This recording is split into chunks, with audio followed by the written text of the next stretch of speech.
Je pense qu'à son niveau, il faut interpréter la loi. La loi est claire, qui régit, qui met en place les aires protégées. Et les activités à l'intérieur des aires protégées sont strictement limitées par le gestionnaire, bien entendu. Ça, c'est la loi. Je ne fais que lire la loi. Alors, il y a eu des installations, plusieurs installations en désordre dans cette aire protégée. Il y a beaucoup de gens qui ont été installés par des chefs de colis, des chefs de zone, d'une manière illégale, parce que jamais dans notre pays, un chef de zone n'a eu le droit d'octroyer une propriété. Jamais dans ce pays, un chef de colline n'a eu le droit d'octroyer une propriété. Alors, tous ceux-là qui ont été installés par les chefs de zone et les chefs de colline d'une manière illégale, je pense que la loi est claire et devra être interprétée. Il y a également des infrastructures. Si ces infrastructures l'ont été de manière légale, ok, aucun problème. Mais si d'autres, par contre, d'autres infrastructures l'ont été d'une manière illégale, la loi est claire et devra être appliquée.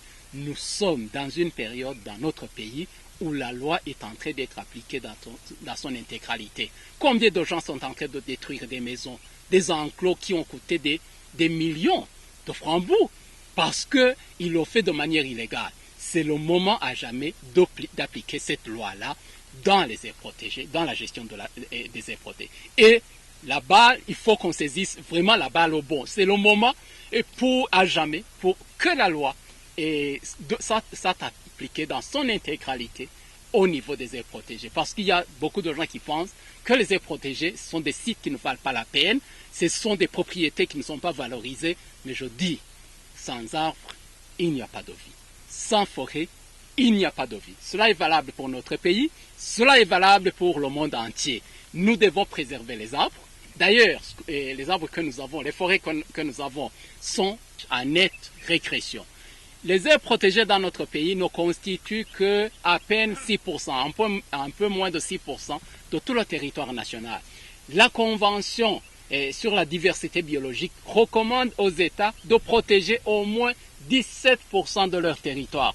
Nous sommes encore loin de 10% et davantage loin de 17%. Donc, nous devons faire un effort. Et l'effort là doit commencer par ce qui existe.